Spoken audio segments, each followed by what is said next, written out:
Squad up, haters down, haters down. If you ain't about that life, don't come around, don't come around. Got the crowd, gone wild, gone wild. Tell me what you know about that style.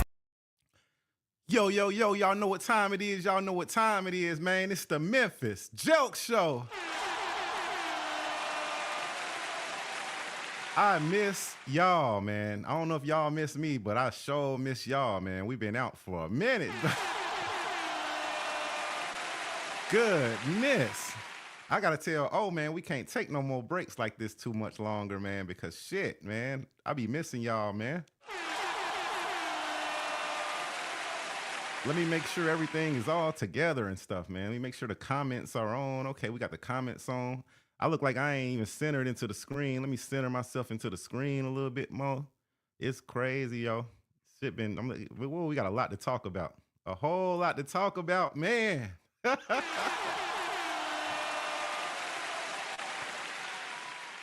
You know, but before we get into it, drums, please. Oh, it's in the What's up, man? What's up? Yo. How you doing? Man, I'm doing better now, man, now that we're back. Man, listen, we took a hiatus for real. Exactly, man. Shoot, we took a low hiatus.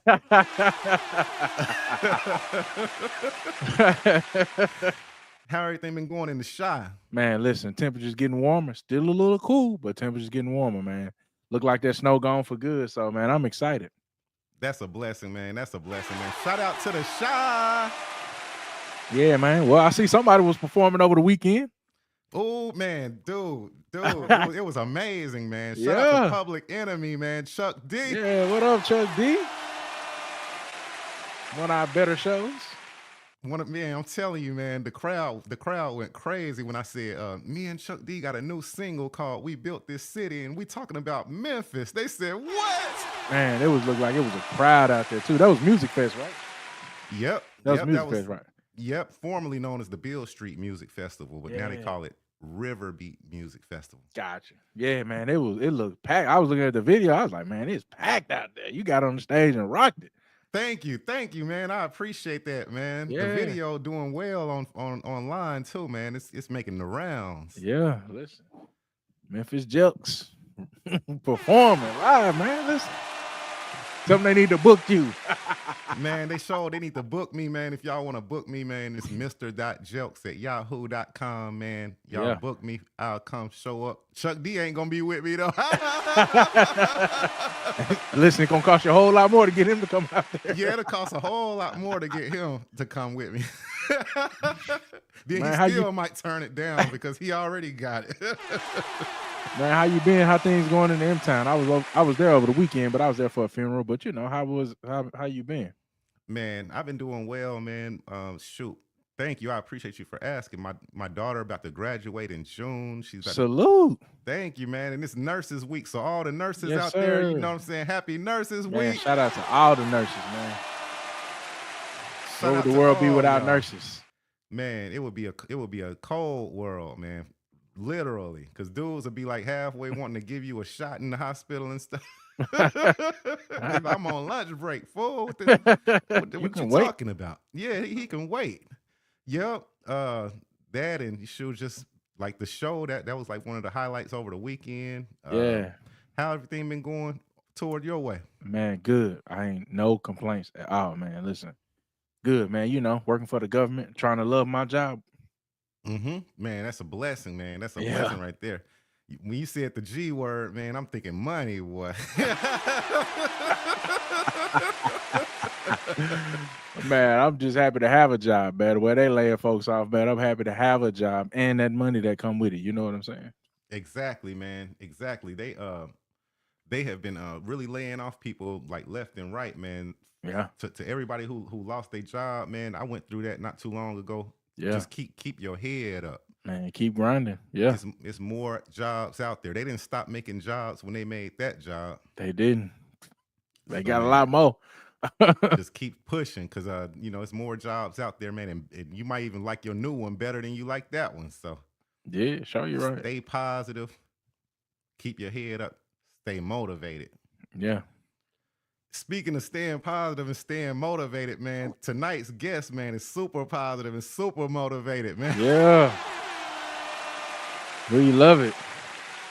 Yes, man. I grew up with him, man, in Ripley, Tennessee. He's always been like one of the like most inspirational people that I've ever known, man. Ever me and everybody around there who's ever known. Like always outspoken. You can be in a bad mood, man. If he come around, man, he just gonna lift you up, lift your spirits up, man. He can hoop a little bit. Nah, for real. He used to kick my ass in 21. And now he's a professional photographer. And he is dope. He's one of the coldest photographers that you will ever see, you know what I'm saying, pictures from. Yeah. I mean, dude, man, see, when I get like this, you know the guest off the hook when I'd be at a loss for words, man. So what I'm gonna do, I ain't even gonna hold him no longer, man. Ladies and gentlemen, please welcome to the show, the one, the only. Drums, please. Right Way Yes, sir, Photography yes, sir, is in the yes, sir, yes, sir. building. Yes, Welcome to the sir. Memphis Jelks Show. Right, glad to be here. Glad to be here, man. Jelks, man, like I said, thank you for that introduction. He did lie a couple times in there. I beat his ass, in 21. You know what I'm saying? Actually, it wasn't close. You know what I'm saying? But no, you grow up and you hope everybody's going to be successful at what they do, and Yeah. some people do things based off the number of people, the number of this. And Jeff's has been one that's been in music all this time, has always been positive. And we're not in a positive world, but to see him still putting that positive energy into the universe, very proud of you and just really glad to be on here with y'all tonight. Definitely proud to be here. And this is my first podcast. So if I screw up, this is my first ever podcast. Because when I come back, I want some of them headphones that OGAT. I promise I'm coming back with some headphones. Don't worry about it. You ain't gonna mess up. It's gonna be a good show tonight. Let's do it. Let's do it. It's gonna be a great show tonight, man. And I want to start it off by just saying thank you for joining the show tonight, man. I know you have a busy schedule. And I thank you for taking time out of your schedule to come join us tonight, bro. Yeah, man. Listen, I mean, and honestly, it's truly an honor and a pleasure. Don't think anything other than that. It's truly an honor and a pleasure to be here with you guys. Thank you, man. So, man, we're gonna get right into it, man. You know, everybody want to know like what inspired you to start, to start doing photography. If we're gonna be honest, let's go back and you got to pay homage to people. That's first thing. We're gonna go all the way back to Marcus Keeler in Ripley, Tennessee. If you remember the bombastic days, which was the best days to be living in Lauderdale County in West Tennessee, they took pictures in there, but they used Polaroids. Now I wasn't supposed to be in the club, so of course Mark didn't let me come over there and help. So he let Darius and Nilo and them help, and I watched him make money that way, and that was one thing. I went on to school up in Rush College in Holly Springs, Mississippi, where I met Mr. Travis Isom, who I would call the GOAT. And Travis put me on the game, showing me how to shoot the pictures in the club, allowed me to, as he took the pictures, I printed them, put them in the pockets. He taught me about speed. He let me use his equipment. And then finally, man, when I went down to Meridian, I went down there to raise my daughter. Let me first say that. Um, and when you go to a place and you want to be a good father, you got to be able to provide. And man, listen, I'm in a state where I didn't have one relative. I knew it was gonna be hard looking for a job. So what I did was I went to the nightclub and they had a Thursday night, college night, a Friday night, and a Saturday night that was just jumping. I asked the guy, could I come in and take pictures? He said, yeah. So it was never something that I thought I would do. I did not go to school for it. I just started in the club and we took it from there.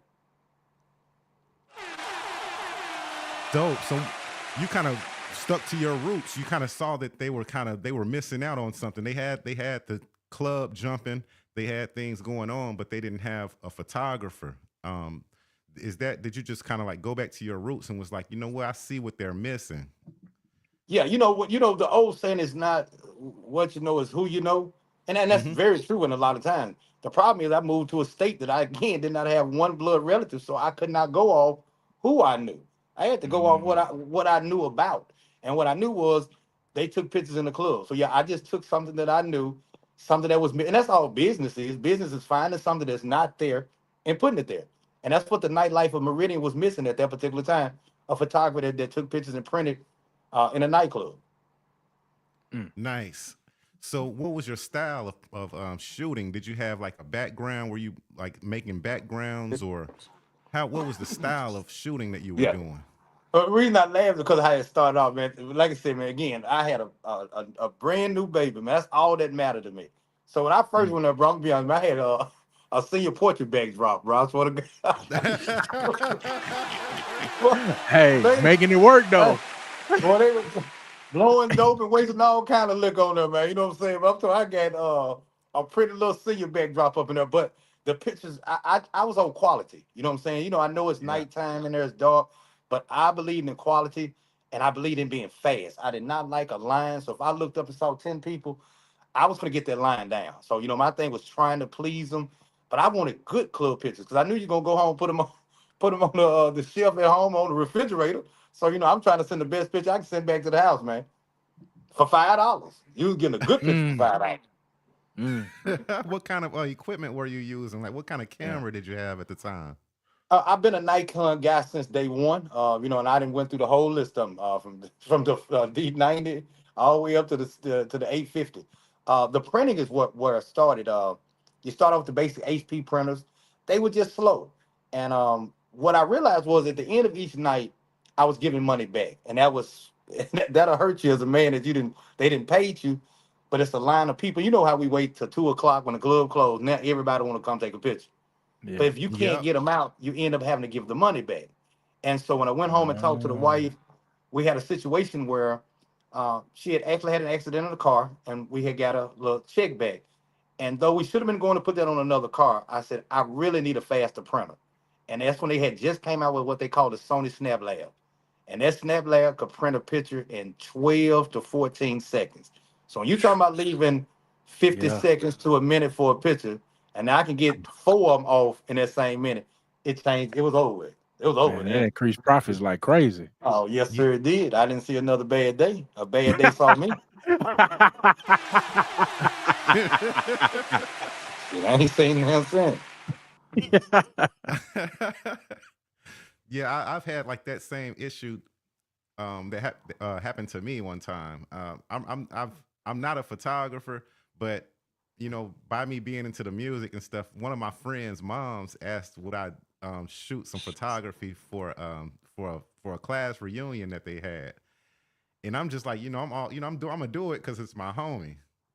So I put my rinky dink set together and everything, and then my printer was all slow and everything, and you know some people were just sitting there waiting on their pictures, and I mean that thing was moving slow.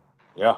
So And when some of the people, uh, when you got people just standing there waiting on you, a minute is longer than what you think it is. A minute really ain't that long. When somebody just standing there looking at you like, hey, how long is it Yeah, gonna be? that's forever. Instead of watching that That's picture go in, forever. come back out, go back in, come back out. Like, yeah, drop yeah. this picture. And But then technology moves around. Technology got it to where it got faster. So yep, yeah, it's definitely gotten better, but I think I ended up running out of ink that night, so I had to like send somebody to Walmart. Like, yeah, you was using little ink cartridges back then. I said I'm never doing this again. Yeah, yeah, it's tough, man. It's tough. But guess what? I made a good amount of money though. It was a good amount of money, so I can definitely see like you know where the profit comes in at it because I made like more than really I made I bit off more than I could chew. So what I told them was I'll print out. Some of them were still going to be in town the next day, so they told me where they're Yeah. going to be staying. So I spent all night long until the sun came up, like printing the rest of the pictures. And the whole time I'm thinking like never again like this. Yeah. but Yeah. but you know I took them there and I went and I got the money and it had I had my stuff set up right, it would have been amazing. But Yeah. I just wasn't set up for it. You know, you got some people who may look at taking pictures in nightclubs and like that as it's not necessarily negative, but not like the best job. Then they've never been on Beale Street back in the 90s. Because when you went on Beale Street in the 90s, those guys was lined up on Beale Street, man, where you can get those pictures and get them printed off. Those, and then you saw the artwork of of black people when they could take those big sheets and spray paint those type of Man, yeah, backgrounds and backdrops on there. Mm-hmm. And yeah. so it was, nightlife was real money, for people. So I Mm-hmm. took pride in it. I had fun doing it. Then you can start going. Lenny Williams. I have taken pictures for Lenny Williams whenever Lenny Williams came into the Central Time Zone, especially on the coast of Mississippi. I Mm-hmm. would get a call, go down and shoot for Lenny. I've shot for Bobby Rush and several others when we were at Mm, concerts. So it was just one of those things that I move around and I did. I mean, and that opened the door. That was just the door opener. You know what I'm saying? And when Mm-hmm. I actually just got tired of going into the clubs, by that time I had made a foundation of people that knew at least I could take pictures. And from there we started to move on to other things. yeah. So let's talk about that a little bit. Let's talk about the transition from the nightlife, taking pictures in the club to kind of migrating to building clientele, because I think that's real key, right? That's real key to anybody who might be starting out in any profession, right? In any entrepreneur world.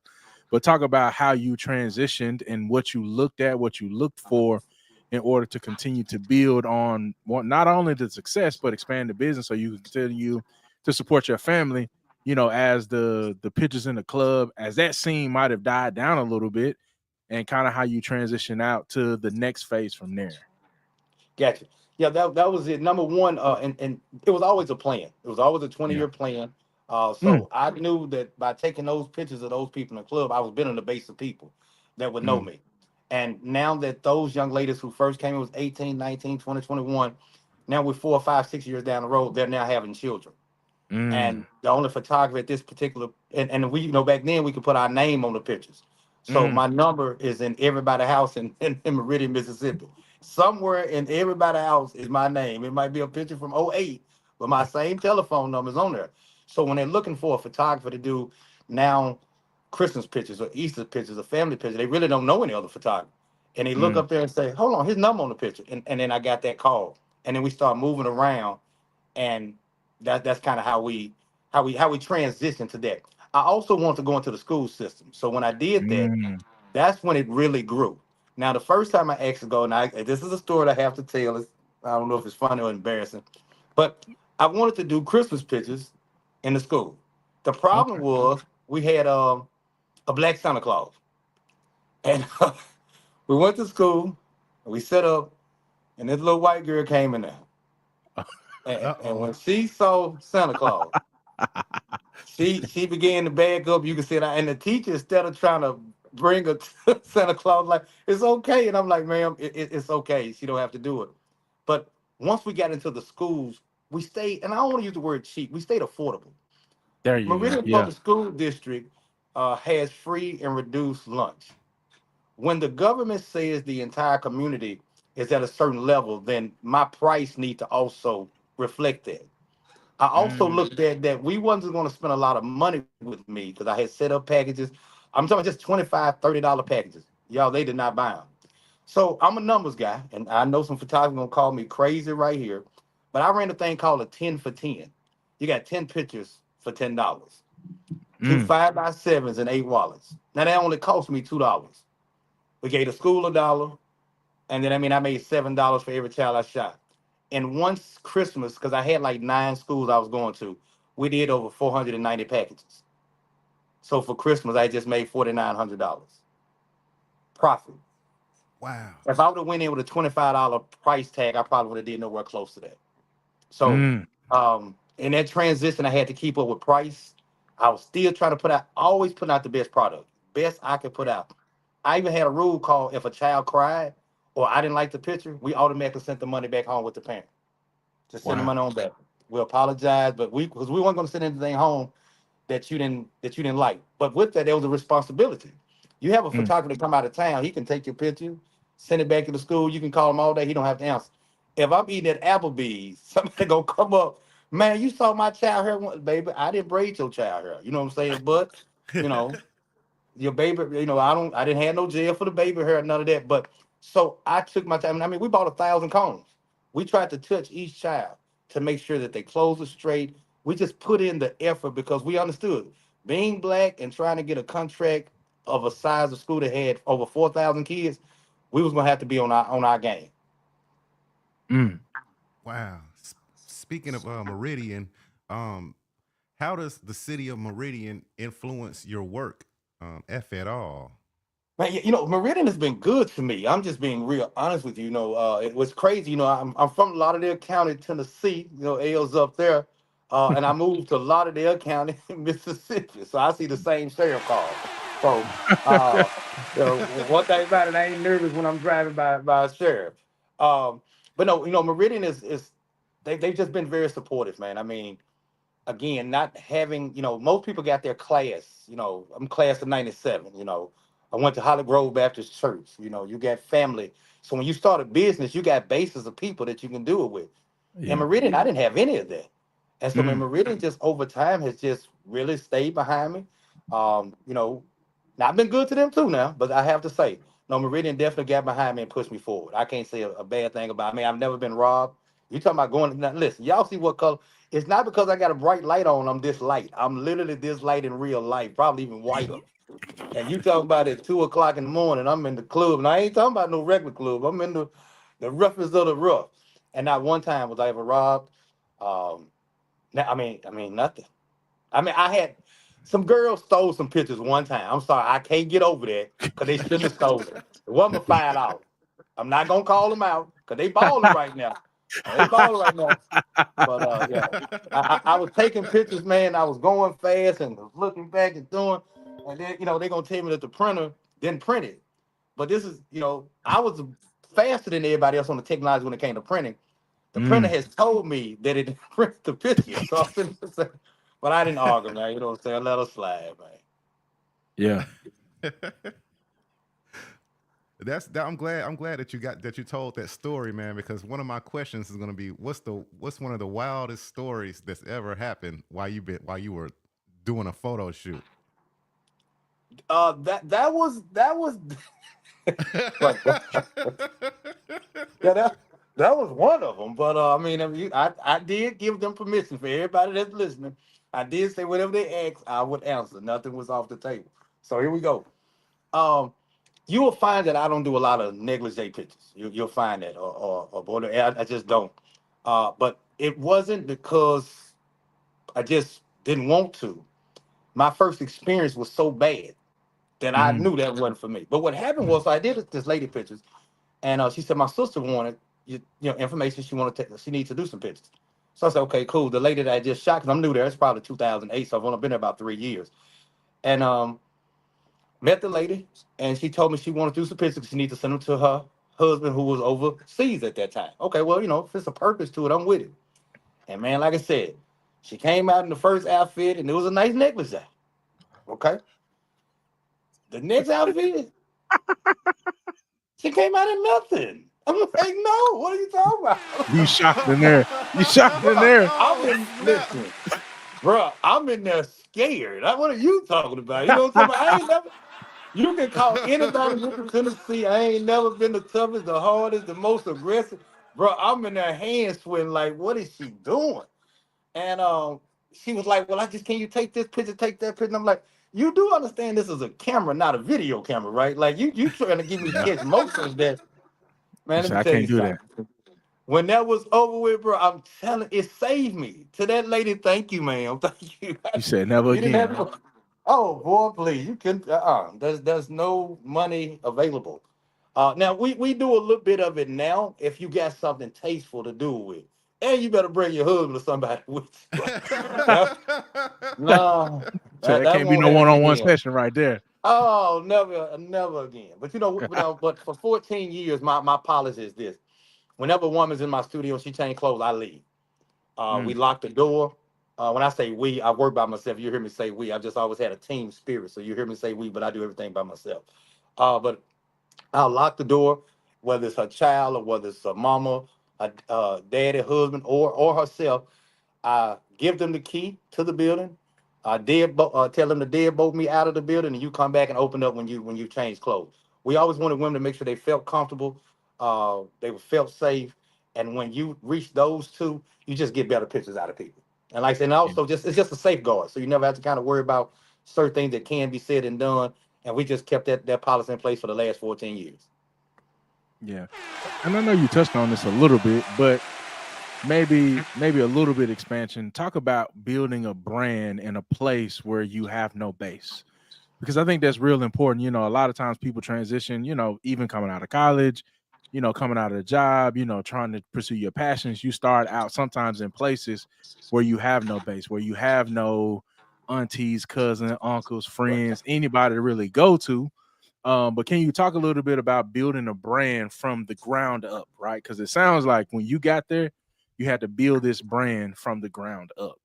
I did. I remember the first thing I called myself was called well, when you're a proud father, you want something to be in your kid's name besides Cable. You know what I'm saying?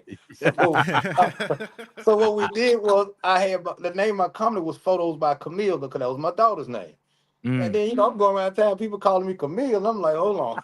that, that was the wrong strategy. Maybe I could leave everything that I own to Camille, but we're gonna have to switch this, and that's when we switched it over to the name. But this was some key things that I did. The Yeah. number one thing I said to myself was I wanted to do 100 families.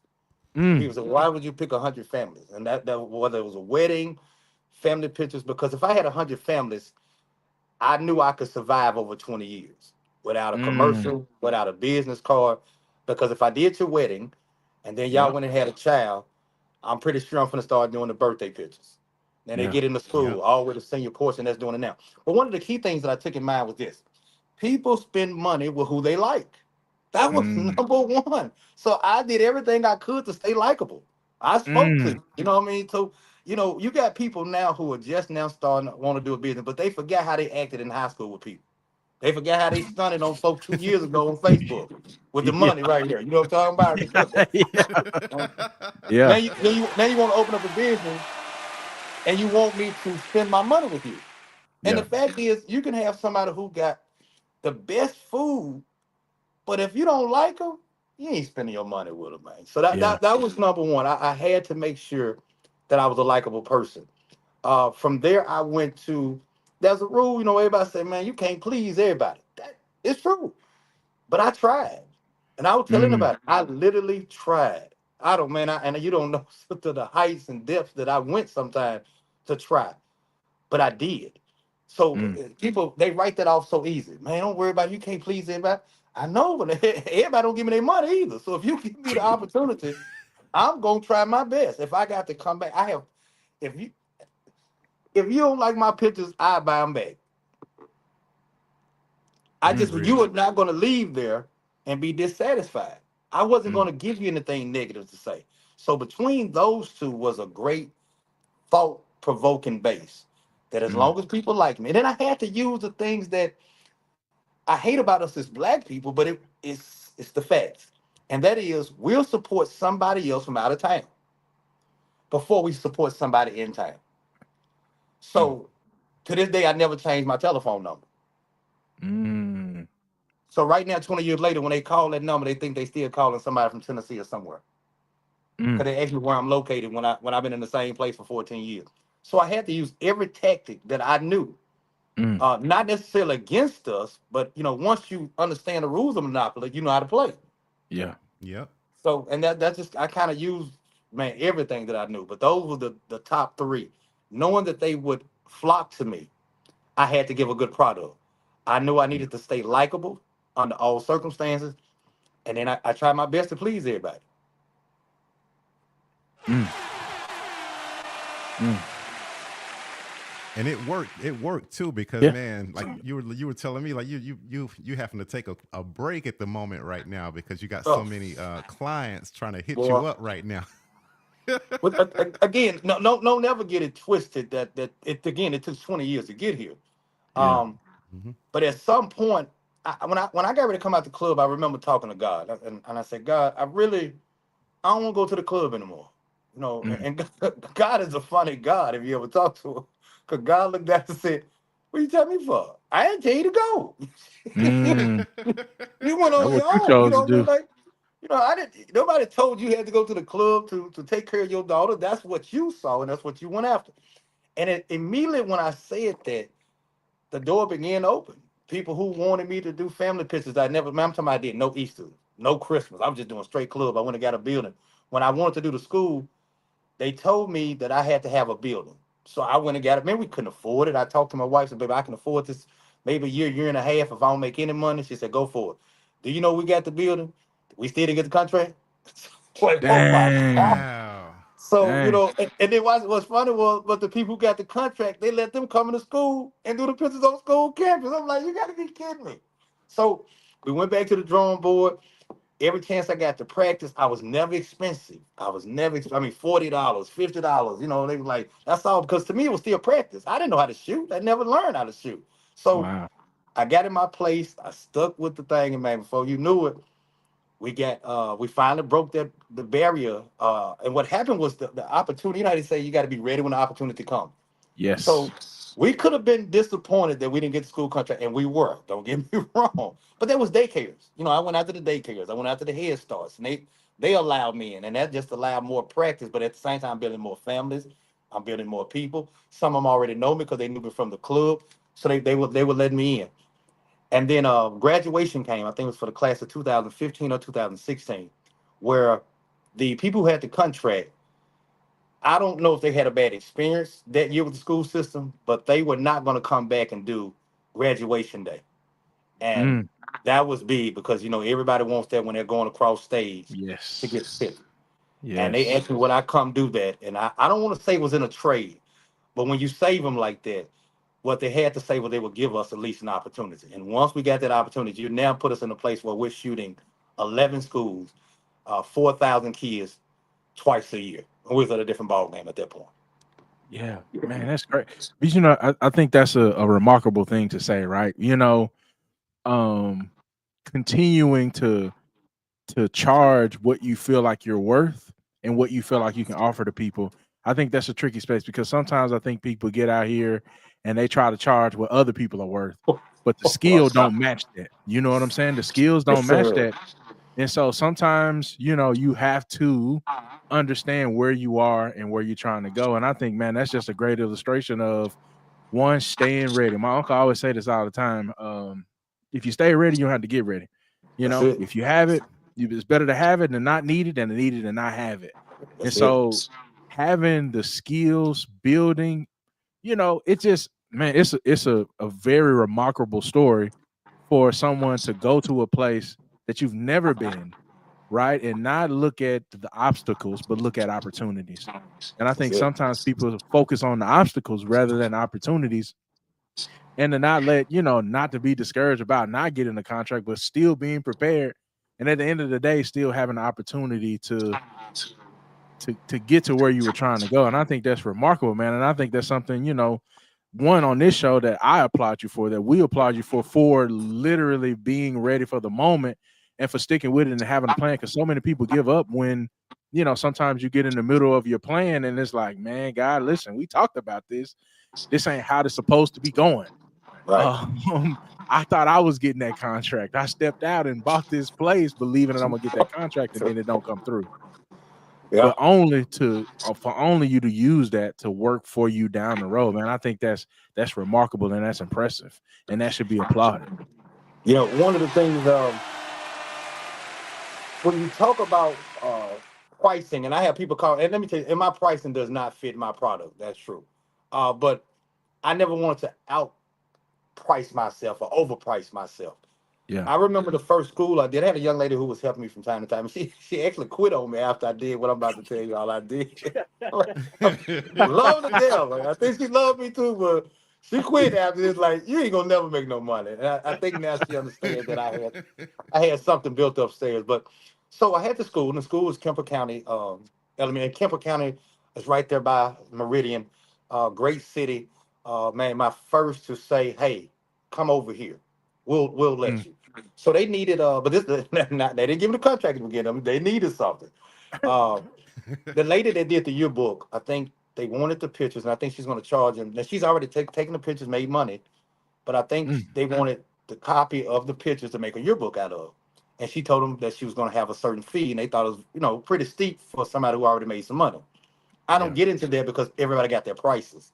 Yep. So they asked me how much would I charge. And I thought about it and I said, well, I don't want to charge too much, which I don't know what too much is. I don't want to charge too less, and I don't know what that is. I tell you what, I do it for free. So when I said What? I do it, it's 400 kids. Well, this is the theory behind it. I don't know how much it costs, but I know after I shot them 400 kids, I knew how much I was gonna charge their ass next goddamn year. I knew that. Oh man. But when I did it, guess what they said? You can have a contract next year. What? I did, Wow. and they were a smaller school. Don't get me wrong, but it was my Yeah. first school. Yeah. Now, and when I had said it on a job, and my guy, I mean, my guy Chris Naylor, like Chris, he didn't mean nothing by it. When I first saw him do the school, he like, man, now this guy been doing that for like 40 some years. He got that on lock. And I had to say, if I want to do it, I do it. I was kind of joking, but don't tell me I can't Yeah. do it, because once you tell me I can't do it, now I got to go prove to everybody that I Yeah. can do it. And Yeah. eventually, like I said, we had the contract. We made the high school yearbooks, the elementary school yearbooks. Um, but hey, it was a roller coaster. And man, let me say something. And 4,000 kids twice a year is a lot. It's a lot. And you talking Yes. about shooting, and that's me shooting. Oh, now let me give you this right here though. Now, other thing, I'm fast when I shoot, because what's crazy is that I was able to take my club with me. What I mean is Mm. my club experience. I Yeah. didn't like lines. So when you're in the club, and you gotta understand, I don't mind drunk people. I don't like the Mm. folks who play drunk at the club. Man, come on, take this picture Uh, so we can go. So Mm-hmm. that's what I had to deal with. So you talking about, I got kids lined up that's already got a bubble in their mouth or crisscross applesauce. They just want to step on this X and smile and go. I was doing a class of 30, man, in 7, 8, 9 minutes, man. ooh. Wow. I was doing a whole school of 500 kids. I feel like I had a rule called I like to eat lunch at home. Ask anybody. That's my rule. I went into a school with 1,100 kids there. They said, "What the other photographers at?" I said, "I'm by myself." They said, "Well, we required two." I said, "But God only made me." So all I can tell you do, line them up. And they lined them up. And let me tell you something. I went home at lunch. I was at home for 12 o'clock. Wow. So I just used that speed from the club.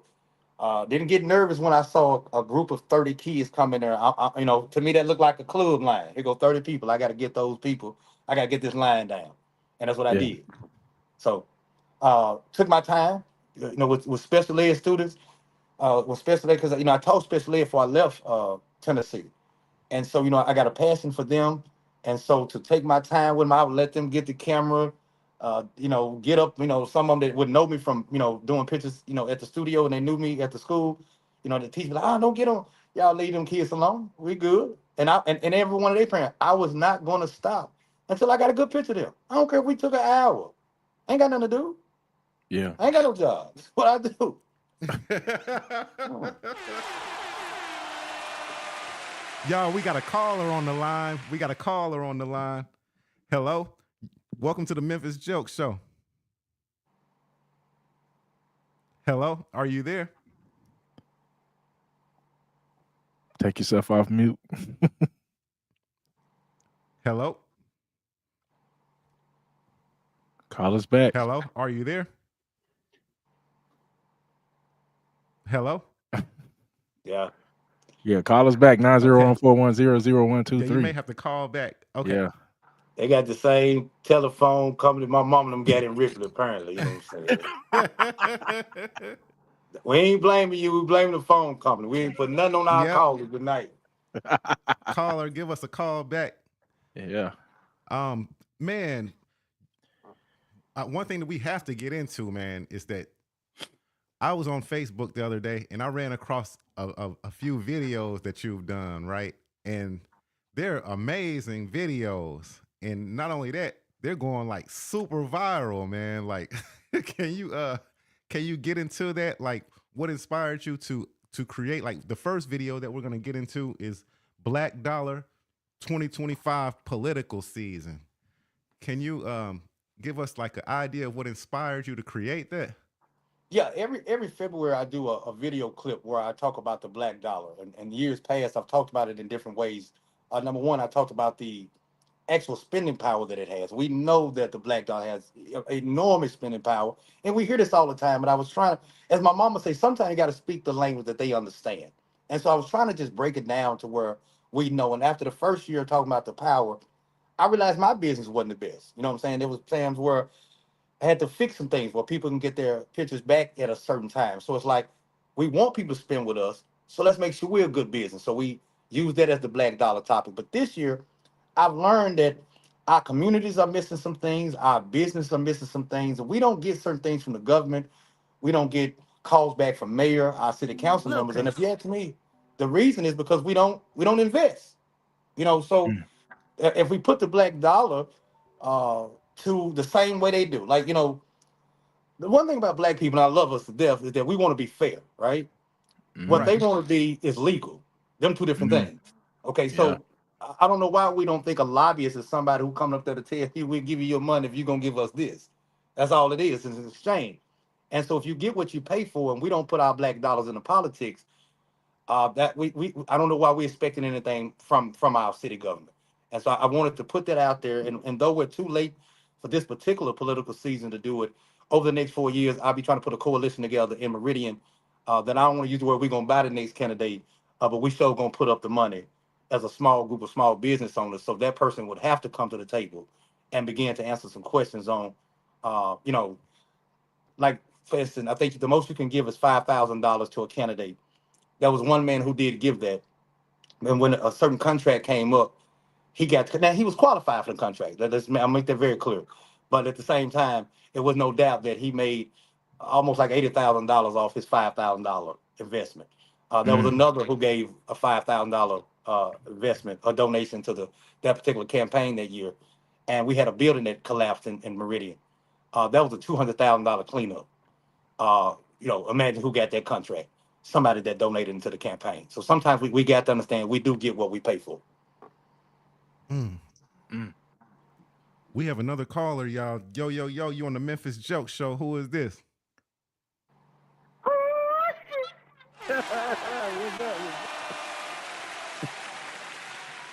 What's up? That sound like DJ Man, Cautious. What's up, DJ Cautious? Yeah, man. What up, Man, you Carson? already know what's up with it, man. Man, how you doing, man? What's up, man? How y'all Oh, guys doing, man? we good, DJ. I see you doing your thing. I see you for the air karaoke to your thing, boy. I see you, baby. Man, yes, sir. Yes, sir, man. Yeah, man. I just wanted to call in, man, to bring up a memory, man. When I saw that he was gonna have you on the show, I knew that I was gonna call in and tell you this story right here to make you laugh. We're here though, Jamar. Come on, Man, come I on. remember, man, when I used to be in the streets, I used to be in the streets hustling, man, in Willow Creek, and I thought I was doing something. And I remember I had a whole lot of money one night, and I came home. I can't remember if I woke you up or what, but you took a picture. I don't know if you remember that, but you had just first started doing it then. Yeah. That was what the You was point and taking shoot. pictures, man. You had just first started. Yeah. I had a little silver camera, a little point and shoot camera. I couldn't even print the picture at that point. I had to go in the house and print it later on. Yep. I think you gave it to me like the next day or something. Yeah, I did. I had a print up in the house. I would take them out there. Willow Creek was my stomach ground. They let me practice on there, out there, and do my thing, man. Yes, sir. I remember that. Man, that was over 20 years ago, man. And you see how you still let it though, man? Still at it, man. I Man, it think was a lot. sometimes, we people jump off the ship too early, man. You know what I'm saying? If you into something, stay in it. You gotta get better at it. So that's I stayed with it. Yeah, man, but I'm proud of you, man. Keep going, man. Keep going, man. It feels, good to say that I know people like you guys, man. I can brag. When people be talking about y'all, man, I'm like, I know them guys, man. You know Love what on I'm saying? Man, that. I appreciate that. And I know for life But over, I can tell everybody I knew you. Exactly. man, yep, man. Likewise, man. But y'all take care, man. God bless. Man. I wanted to share that memory with you, man. Thank you, brother. Thank you, man. Thanks for calling in, DJ Cautious, man. Much Yeah. love, bro. Appreciate that, DJ Cautious. Okay, you're welcome. You're welcome. Y'all have a good one. I'm gonna continue listening to the show.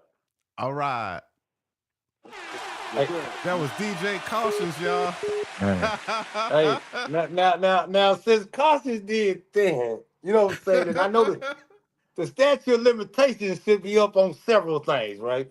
So we're gonna we're gonna go back to so I'm working. I graduated from Russ College, and we working at youth villages up in Memphis, right? So I was staying in the trail apartments, man, off Lamar, man. And if you know about the trails, bro, hey, we was in the trenches for real. And so the way I ended up staying over there was I'm driving from Ripley every day to go to training. There's a couple of guys there. They have a place to stay, but they got no money for food. They got to go through training. They just up there praying and eating wish sandwiches. Wish they had some meat on the bread. You know what I'm saying? So Yeah. they was like, man, let's hey, you buy us something to eat, man, you could come stay at the house. I'm like, okay, cool. And they was college dudes. We all, we all had degrees, but there was a hustler that was living in a car. And I didn't like him staying in the car. I'm just Jamar Wright. And I know this Memphis and the rest of it, but it's like, man, look, it's like 4 or 5 of us now just staying like on a little one beer. We all over the place, but we work 16-hour shifts. So everybody would never be at home at the same time. Well, after he ended up passing away, and I ended up moving back home as I started being over foster care in Dyersburg through youth villages. And so I would come back up every now and then and hang out with the guys. Now, this is what I've learned. If you don't steal, and you don't steal, you don't know when somebody else is stealing. Like I don't know how to look for a thief. If you're not a liar, I assume everybody telling the truth. Well, I didn't steal. Mm. So every morning, we go outside and chill, and the dudes from downstairs would just have all kind of new stuff. Like, man, y'all buy a computer? You want to buy this? I'm thinking like, nah, I don't know the computer. So one day they had a camera, little digital camera, little point and shoot. Yeah, I want that. You know what I'm saying? I get in there, man. It got a memory card in there. He had a whole little kit, like a little light kit. I mean, like a little club setup. Cut the camera on, took one picture, looked through. Man, somebody a whole wet man. They done broke in somebody's car, stole all that stuff. And so I'm working with one of the dudes that I see in the picture. So I'm like, I know these people. So now I got to decide: do I want to give these people their memories because I know that's what they want? But at the same time, the man may look at me as the one who stole his cat, stole everything. So man, Yeah. we won't talk about what I did. But anyway, that just brings back. That's the camera that he talking about. I know exactly what camera because I know how I got it. I didn't know how I got it. I paid for it. I didn't know he didn't pay for it. That's what happened. But that's what you get when you stay in this Memphis right there in the trailer park. We got people leaving comments. We got Kim Buck. Shout out to Kim Buck. She said, "Love you, cuz." Oh man, love you too. Love you too, Kim. Shout out to Celinda Bonner. She said, "You do look familiar. I think you might have taken my picture at the Dyersburg Legion." Listen, I was in there too. I was in there too. 2001, 2002. You know what? Now, what she's doing is putting some more years on me, which is still true. I was getting it in back there too. I was probably hanging out with Stacey then. We got Mario Smith in the building. He said, "I see you, cuz." That's my dog, man. Y'all got to check Mario out, man. Mario really on this music thing right now, man. Mario always been good with music. Me and Mario been tapped in this last year, watching him grow through this whole thing. We're gonna be coming with something soon, man. Real soon. Awesome, man. Yeah, Mario got the voice, man. He always have, man. I always knew he's gonna make it. He gonna make, and when I see him doing big things like he doing now, man, it make me so proud, man, because I was there when he and I first, like, we first kind of found out that we knew that we could I knew he could sing and he knew he could sing. I knew I could rap, and he knew I could rap, but we started working with the same promoter, and the promoter started really like teaching us how to do it on a professional level. So I really, every time I see Mario, man, I see how far he done came, because I remember us starting on the same platform together, and to see him still going and still pushing, it motivated me, to keep going and keep pushing. Same, bro. So Just listen. Give us a couple of more months, and I'm telling you, you'll be like, oh, they really been. I'm like, Glow. We've been in here cooking, Glow. You know what I'm talking about? Let us cook then. You know what I'm talking about? shout out to Mario Smith, man. Y'all go stream his music, man, on all platforms, man. All platforms. But we finna get into this video. The Let's first go, man. Let's video, do it. Let's do it. it's called Black Dollar 2025 Political Season. The phone lines are open, so after the video go off, if y'all want to call in, if y'all want to holler at Jamar, man, right way, Photography, man. Y'all call in, man. Holla at them, man. Here we go.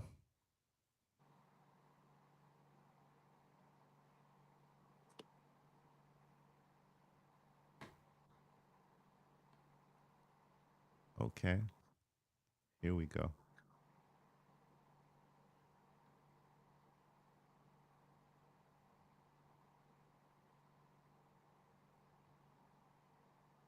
Jamard Wright again with, I wouldn't call it my Black history message, but it's normally what we deal with the black dollar. And this year I didn't get a chance to do it, so I want to come back and I want to hit it a little bit different. So we're going to call this the Black Dollar 2025. In years past, this is how we dealt with it. First of all, we talked about the importance of the black dollar. We talked about our spending power. Then we also talked about being actually a good business owner, because a lot of times we talk about why people don't spend and don't come. We had to make sure that we provided a good business. We've done all those things, and I promise you, my business have grown. I've watched so many other businesses have grown. Entrepreneurship, small business in Meridian and throughout the United States, we're still thriving, and we're going to keep thriving. Even though we're in some tough times right now, we stick together and we'll make it. But I want to hit it a little bit different, and I apologize to those that I offend right now. But there's an old saying, you get what you pay for. Now let me break that down. When it comes into politics, the black dollar has to make a statement in politics. So many times we have a mayor or a city council person that we say, well, they won't call me back. They won't listen to me. Well, let me tell you why. You probably didn't contribute to their campaign. And we used to think that was wrong. In the last campaign or last election cycle, I remember someone going on and they was talking about one of the candidates and all the money they had received. And I think the highest amount that you can get was $5,000. But when you looked at the fact that this person gave $5,000, that one gave $5,000, this one gave $2,500. When certain contracts came up in the city and they pulled people to do it, I don't even want to call it illegal. You get what you pay for. And because those people had donated their dollars to these campaigns. And we just saw Mr. Elon Musk and them do $1 million here, $1 million there. Mark Zuckerberg donate. So it can't be wrong if people are throwing millions and millions of dollars in it to do what? To get something in return. Our business have been neglected. Our neighborhoods have been neglected. And I'm truly starting to think it's because we haven't made the investment we need to make. I can knock on the door all the time, but you know something? You can't get nothing out of a bank that you haven't put nothing in. So we need to take our black dollar this year, direct it towards campaigns, direct it towards certain races to impact. And when we come together and we put our dollars there, they have to listen to us. But if you get nothing else from it, get this. When you get mad, you get what you paid for. The black dollar is strong, always will be strong, and we're still growing. See you on the other side. Phenomenal, man. Thank you, Phenomenal. brother. Yeah. And it's so true, man. It's so true. Yeah, I was just we go ahead. just, I was very passionate about it, just based off the fact that we talk about the black dollar. And I did miss it back here in February for Black History. But like I said, when I looked at our political season and I look at how we are really missing out, man, we're missing out on some small things. And I mean, and I had a lady who's a very intelligent lady. She's really big in our community there. She did hit me like, well, Jamal, I didn't really agree with your video. And I said, and she went on to tell me, well, I don't agree with the pay to play. And I told her, I don't either. She said, it ain't fair. That's when I told her, baby, that's our problem. We keep want to be fair. Them people want to just be legal. And so while we over here being fair, they over here putting up their money and getting the contracts and getting the money. Uh, so we just gotta be able to do that, and I think we will. Matter of fact, I will be able to show you by the next election how we plan to get at least 10 businesses together. We all put $500 a piece in, and then we give that to a certain candidate. Now, when that candidate gets $5,000 from 10 black business owners, he has to listen to the group. And when certain contract, I don't have to get, it may not be a photographer contract, but whatever's within that group of business, if something come up, we would like for that particular person to be rewarded that particular contract. And that's how our community will begin to get the federal dollars and the state dollars that come in that, like I said, some people get $200,000, $90,000 for a drawing. Just a drawing. Now I can't draw, but hell, I learned out for $90,000. So Mm.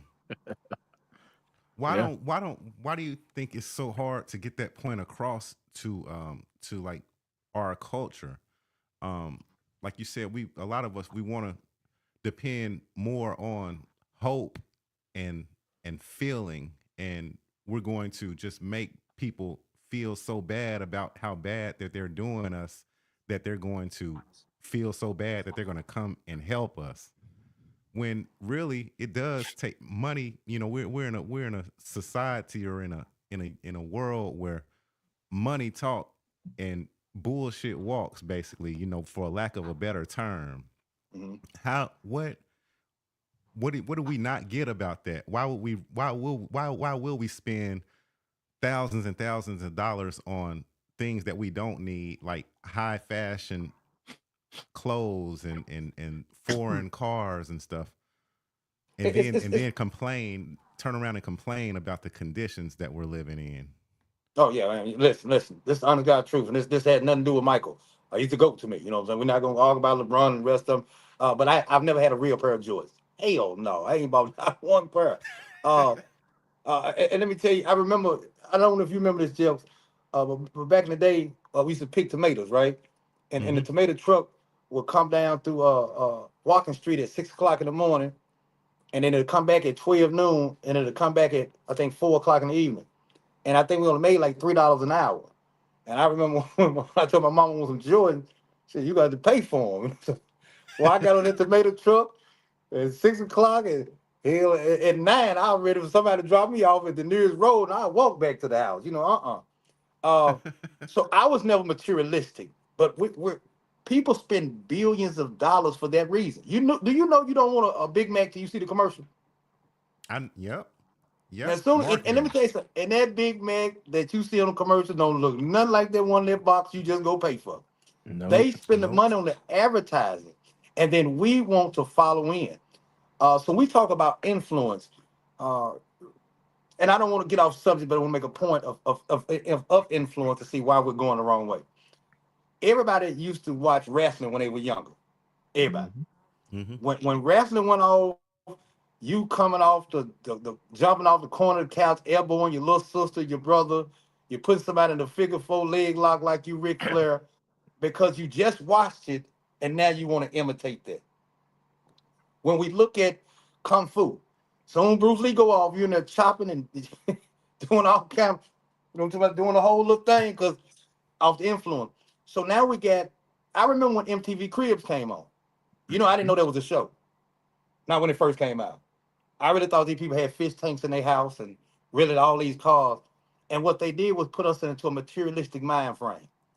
And then we began to want to just buy stuff and spend stuff and get stuff for instant gratification that does nothing for us. And that's why we have nice cars and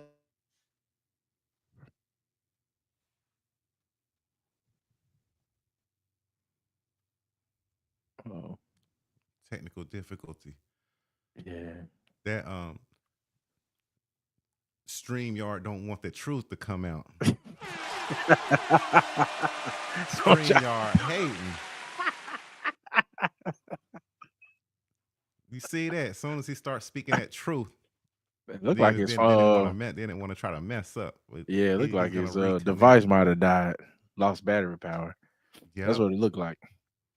yep. So we'll get into the second video, Yeah. and then when we Give come him back, time to he'll be reconnect. back by then. Yep. Yeah. The title of this video is 20 Years Later. This is what I learned by Jamard Wright.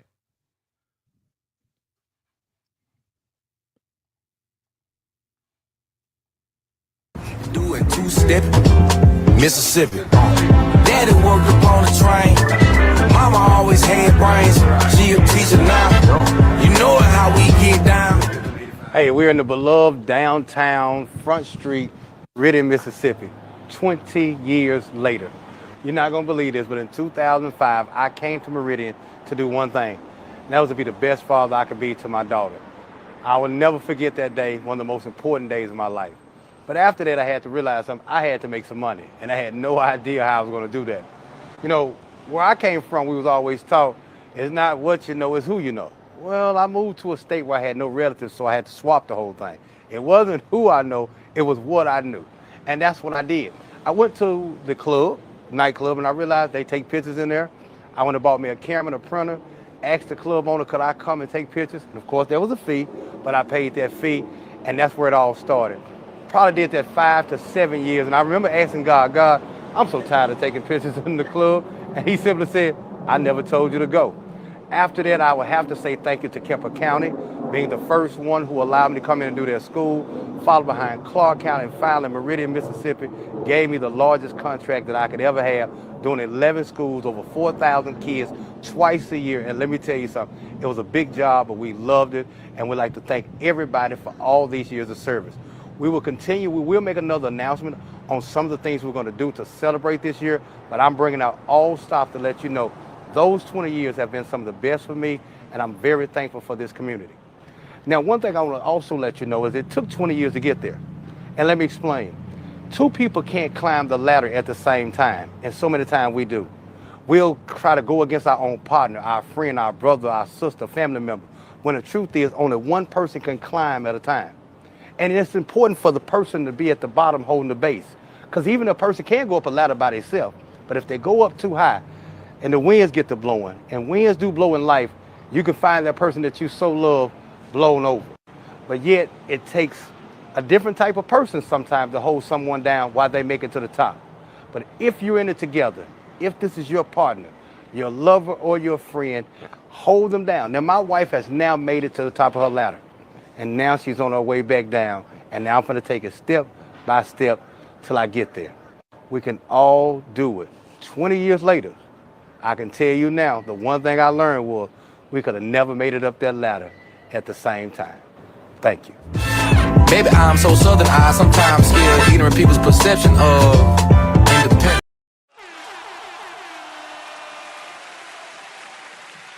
Yes, sir. I'm back. Yeah. I told this is my first podcast. Somebody called him and tell y'all what happened. I tried to tell, stop the phone call. Everything went out. Everybody leave me alone till I get off. Well, we better than now, so we ain't gonna keep you too much longer. Yeah. Man, you're saying that we need, the people of Meridian need to come together, and put the money up to get the right candidate to do what's needed to be done. I think you need to be the candidate. We are Literally. we got a couple more videos, and it may hint to something a little later on where we're gonna try to go with that. I do want to touch on the 20-year video there that we just watched. That last part about two people can't climb the ladder at the same time. And that's a very true statement. We talk about the crabs in the bucket, and I don't even want to go there. I'm talking about literally just trying to climb a ladder. And a person can climb a ladder by themselves, but a ladder could get a very unstable if you go so high. It is very important to have a base. And it doesn't matter if it's the man holding the woman down or the woman holding the man down, but two people can't climb the ladder at the same time. And that's why sometimes we it's almost like going nowhere fast, you know. And so I understood my wife, I was doing my thing with the pictures, and she was a school teacher, needed to go back to school. Somebody had to, watch the baby. Somebody had to sacrifice this. Somebody sacrificed that, and I didn't mind. But now we there. I mean, and we finna enjoy it from here. So I'll tell anybody, man, two people cannot climb the ladder at the same time. Don't even try it. It just doesn't work. And it's okay to watch somebody else climb. And who better to watch you? I mean, who better to watch your significant other climb but you? Yeah, Exactly. And we live in a world now to where we need more families. We need to start praising families, especially like, black families. You know what I'm saying? You hear a lot of, the music and stuff, kind of, it encourages people to be players and pimps, and you know what I'm saying? And the culture is just kind of like be single for life, and I'll never let nobody tie me down and stuff. To me, it seems like the culture teaches the complete opposite of what we should be on, and it's been like that for a long time. And I Yeah, say that. go ahead. I'm sorry. Oh, go ahead. It I was seems like saying, the system been set up like that for a minute, Mm-hmm. It's funny how we talk about men who don't take care of their kids, right? And, Mm-hmm. and I'm not making no excuse for no man that do this, but you do know men was taken around from plantation to plantation, just to have sex with women, right? And just look at this. I don't want to use the word facts, and we have to come back and fact check and go off and make bad comments. But we do know that they were taken from one plantation, and they would have sex with a lady, right? Well, the problem Mm-hmm. is they didn't have pregnancy tests back then. So you have to wait to see that little baby bump. Now that we know we're pregnant, guess what they do? They take him to another plantation. So he really didn't get a chance to bond with the woman. He didn't get a chance to bond with his child. They probably never even saw her again. He was off to the next one. It's ironic that we'll have young men that love the girl, love her to death, spend a night with her. They move in together. She get pregnant. She tell you she pregnant. It's cool. But when you see that baby bump, they gone. Mm. Hmm.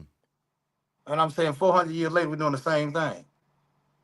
So it's by, and some things I'm not saying it was designed just to do that, but by design we fallen into that. And all you gotta do is go back and look at it. Soon as don't nobody leave that girl as soon as they find out she's pregnant, but as soon as they see that stomach come out a little bit, it's like boom, we gone. Now and we'll come back with a baby born. I've never understood that part, but leaving them out there, they can be emotionally scorned. But like I said, the two-parent home is still is here. We need to keep it going, but it's set up that if you live in a certain projects or certain housing authority, that the man can't live there anyway. If the Right. Yeah. man live there, they take up the price. I stayed with my sister one time. There's no lie, and everybody, ain't like you ain't stayed with your relative. Yeah. I was staying with my Yep. sister. She lived in the apartments there in Ripley, and when they found out that they wanted to take her, but she started subbing. She was paying $14 a month. When she started subbing, rent went to like 350. I mean, sub don't make no money like that. And then it don't mean you gonna sub 30 days in a row. So Yeah. it was almost better for her to quit the job and go back and have the cheap rent. So it's like, it's a tough thing when you got two or three kids. You got to make the decision: do you want to uplift yourself, or do you keep everything smooth and hopefully your kids kind of grow out of it? So we, Man, we're, I in- we're in think a messed up system, but we can get out of it. yeah, we can Yeah. definitely get out of it. Agreed. We'll have to like start promoting positivity on a higher scale, on a higher level. And then, I know like the media, a lot of the media outlets are owned by like other cultures. So that's why we have this, like we have our own culture right here, our own media channel. It may not be reaching millions and millions of people and stuff though, but it's a start. And then you were saying that it's a possibility that you might start a podcast, and then you'll be able to empower other like-minded individuals to share their thoughts and their visions on a scale to where it can be heard, and hopefully we can grow it to start reaching millions, and then we can kind of start getting people to be on the same page, because right now we're being outnumbered because the people who own the media now, it seems as if they have a certain agenda, and if you don't meet their agenda, they're not going to blast you to millions of people on their platforms. You have to conform to what it is that they want you to conform to. Like I noticed, like most rappers, if you're not talking about killing, stealing, destroying, taking drugs, you don't get access to their platforms. So what I think it does, a lot of people they'll argue that no, that's just what the people want to hear. But I just Nah. think that the youngsters just want to make some money. They see a person making millions of dollars. Well, how he making millions of dollars? Oh, he talking about kill, steal, and destroy. Oh, that's all you got to do? Sure, pass me my notebook then, because I can talk. I really can talk about. I can talk about killing more. I can talk about drilling more. I can destroy more than he. You know what I mean? And it's like a competition of who can produce the most evil, and then they get promoted by the bigger media outlets. So I just feel like the one way to empower is to, like, for instance, Chuck D has started his own app that competes with Facebook, and it competes with Twitter, and it competes with all of the social media apps. It's called BTN, Bring the Noise app. And then he also has Rap Station, and that's like a television station. And he said, he even says this a lot of times. He says, people should be coming over here to my app, but they believe white ice is colder. It's true. It's true. No diss to anybody, no diss to any cultures or nothing. I love everybody. I love everybody in every culture. I just feel like there's so many positive people, you know what I'm saying, in our culture who don't get the platform, who don't get put on that platform in order to be able to like maybe change the mindsets of some of the youth who are coming up who wouldn't go through certain things had they had, because if they see a positive person making all that money and being a multimillionaire and all that stuff, then now they're gonna be like, pass me my notebook. I'm gonna write some positive stuff because I want to be a millionaire too. You know what I'm saying? So, yeah. Well, we go back to the lives, and we was talking about why we do the things we do. Again, if I go back to MTV Cribs, I didn't know that was a show. So I wanted, like I said, fish tanks in my house. I wanted the nice cabins and nice this. So now, what is it that I got to do to get that? And we got to the point where we would do anything, trying to get there fast. Who we used to see driving Cadillacs back in the day were retired people who had worked so many years. But now we want one at 23 because, like I said, they you got people out here 12, 13-year-old with big chains on. They, everybody get a record deal, and the first thing they do is go buy jewelry, cars, and what we're finding out that these people, they don't have it anymore. They don't have a place to stay. They never owned them houses that they stayed in. Those cars was leased. So when you put that in my mind, I'm thinking you got it like that. And then I'm gonna go forward. And then all of a sudden everybody said, no, don't go sign no deal. Well, all y'all sign the deal. Y'all wait 20 years later to tell us that all them deals was bad. So everybody's been chasing a deal when a deal didn't get you anything. Exactly. Our favorite rappers are right now somewhere, trying to come up with a way to make some money. And I don't want to say, I don't use where I feel bad for them, but I do, because we were all tricked, because we thought we was buying that music and the music was going to them. It wasn't going. I would have bought the CDs out their hand like we're doing back in the day. So when I stream, they getting 15 cents off of it. Man, come on now. So yeah, they find a way to pimp us. Yeah, and it's like they promote opposite world. I call it opposite world. You know how when we were younger, you would see like a young white boy and a young white girl, and they would get married like right after we get out of high school or something. They would get married, and we'll laugh at them like, what? You know what I'm saying? What are they doing? You know what I'm saying? They should be, out here, playing the field. You know what I mean? Checking, trying to get with other people and stuff. How do they even know that they want to be together? Those same two individuals probably started buying a house early. They started buying a house at 20 and 21 years old. Right now, their house is paid off. Yeah. They had kids. They both got pensions or like 401ks. All this is built up for they're our age now. They're 45, but they're set because they didn't go along with the okie doke. Something in them let them know that family is important. It's important for us. Let's get together. Let's structure. Let's bunker down together. And let's do this together. Well, we were just told chase after education. Go out there. See, this is me and Opal right here. See, by the time we had classmates who at 18 went in the factory and started working, and we went to college and come out with a $80,000 loan in 4 years, they up 4 years of working, 4 years of putting money in the bank, saving, and I'm coming out with a bill that to this day, I mean, like I said, I'll probably be paying it till I die. So that was another thing. I admire those people who came right out and began to work and go forward.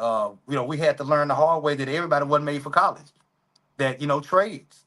We need electricians, we need plumbers. Those people make good money. I used to think a mechanic was a, dirty man job. Okay. Need the transmission change. You'll find out. Man, okay. Yep. Yeah. People be thinking that, yeah, certain jobs they be thinking that they be want to thumb them off or look down on them, but sure, man, people making a killing, truck drivers making a killing, uh, plumbers making a killing, mechanics making making six figures plus. Um, but yeah, well, we were kind of told, like you said, get it fast, get it in a hurry. How fast can you get it? Let's compete with your brothers and stuff. Try to you get the Cadillac. So you ain't getting the Cadillac for yourself. You're getting the Cadillac so that you can prove something or come through and shit on everybody. You know what I'm Yeah. saying? Then when somebody asks for Uh, $30, you ain't got $30 though. You know what I'm saying? So yep, yeah.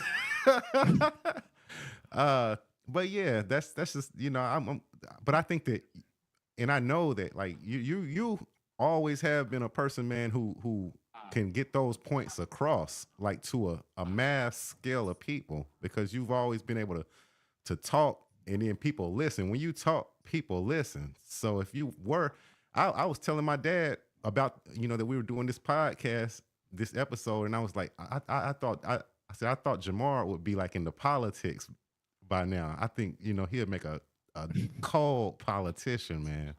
Seriously, like and I will one you day. got the Yeah, gift that it takes. yeah, I You're will. like I you're like the doubt it. Barack Obama. You like the Barack Obama of Ripley, man. I, Little, I, I promise you on everything. Yeah, I tell people you got to have certain things together when you get ready to get into politics. You just certain things when you get in, you got to know they're gonna go after you the minute that you Yep, vote a different way or go. So we were yep, just making sure things were set in the family. Like I said, and my wife is where she needs to be at now. My daughter's in college, so they got to see me in the next 4 years. That's the best way to put it. They're gonna have to see me real soon. Even if you don't run for anything, having a voice, and a voice has a responsibility to it, then I got to come to the table. I got to come to the table and just be what I'm supposed to be within the community. And we all got our part to play. So just because Yeah. I can talk, that doesn't mean anything. Don't think that person can't make a difference somewhere. I'm just the one that God did give a voice to, Yeah. and I try my best not to misuse it, if that makes sense. No, that makes perfect sense. All right, we're gonna get into the third video, man. Cause I know I can't have you here all night. I would if I could, but, Yeah, but as a I matter of ain't, fact, cause I hey, can't. Yeah, and I tell this my first. What time is where y'all got me on here before I get in trouble? it's only It's 9:01. It's 9:01. Okay, yeah. Let's get to this last video, boy. I'm gonna get in trouble in a minute. All I'm married. I gotta check in, bro. You know what I'm talking about? Come on now. right, y'all. We finna get into the third video, and the title of the video is "Like David and Goliath." I got a pocket full of stones. Mm. Shout out UG. I got a Yay. pocket full of stones. Let's go.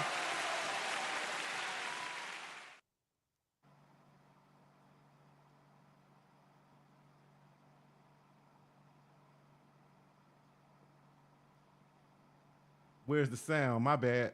Let me turn the sound on. My bad. I didn't notice that. All right, here we go, y'all.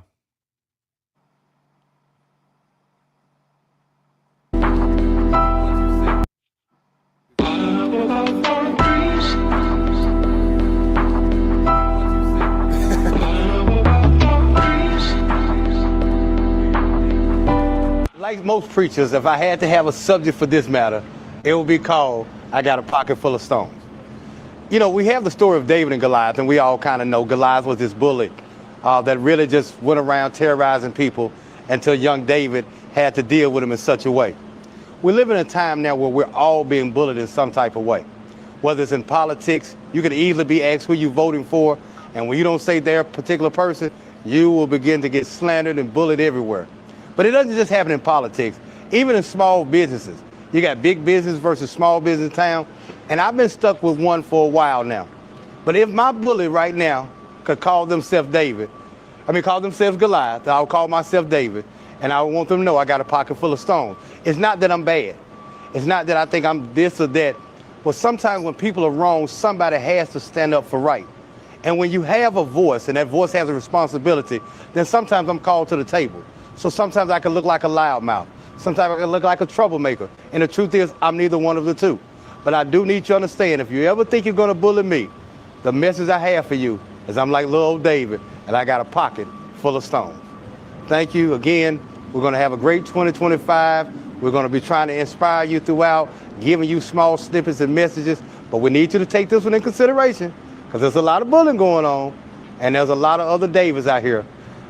We'll see you in 2025.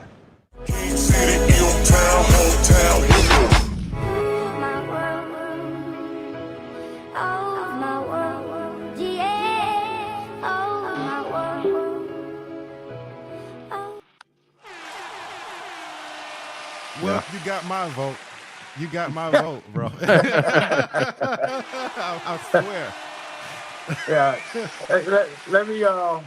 Let me hit that one real quick. I do have to actually get to some. I got to daycare some pictures I got to get processed and make sure they get to them on time in the morning. Well, with that one, like I said, we have bullies in our town, and it's funny that we bully each other, but we won't bully the opposite party. We won't bully other people. And so when you say you're not going to go for somebody, or you just still saying I want to weigh my options, it's almost like, no, you got to do it this way and do it that way. And I had to just make sure that they understood that if you think you're going to bully me, man, I got a pocket full of stone. And with that, he wasn't afraid.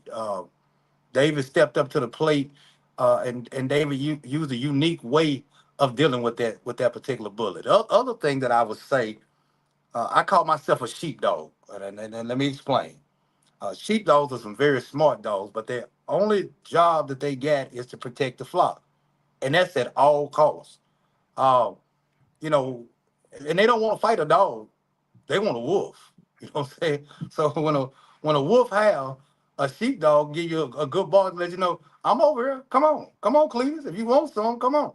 And so I promise I got a shirt. I wouldn't wear it tonight because I want it to be right way. But if you'd have called me another time, I got a shirt called I'm a sheepdog. So watch all that wolfing.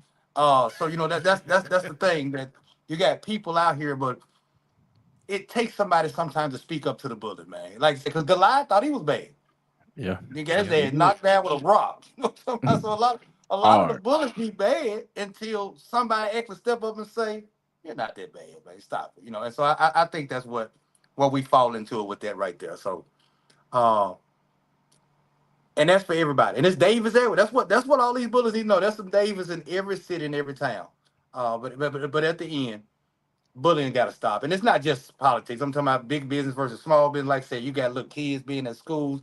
We bully people for their color, for the way they look, and we just need to stop that. Just point blank. And when we see people bullying, we got to get to the point where we step in, especially with children. No, let's just step in and stop that. It's time out for that. But I welcome though. I want all the smoke. I want all. I'm a sheepdog. I swear to God, I'm a sheepdog. I hope they do. Please come after me, boy. I'm gonna latch on to you. Now. I promise I ain't coming off.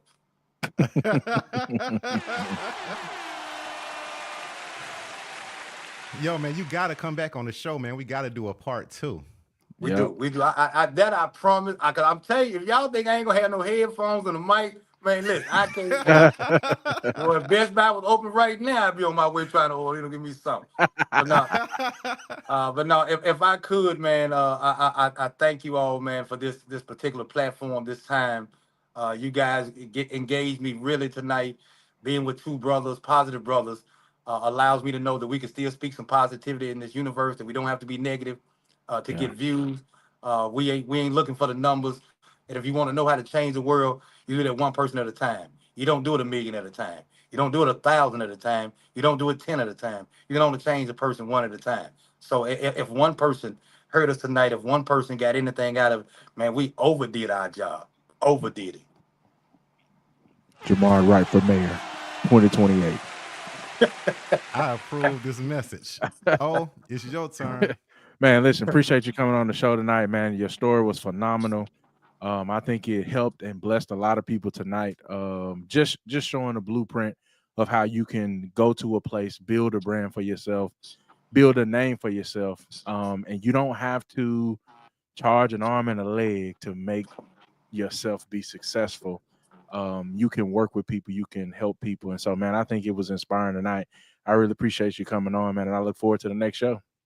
Yes, sir. Thank you.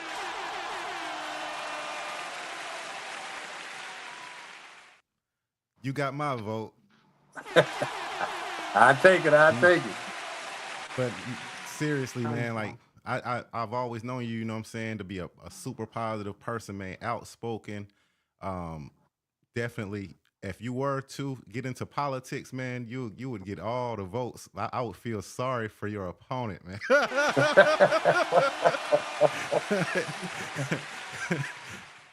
Yep, and just much love, man. You got to come back on the show because you family. You know what I'm saying? You was family before the show, and when you come on the show, then that make you even more family. Hey, I'm with it. I'm with it, man.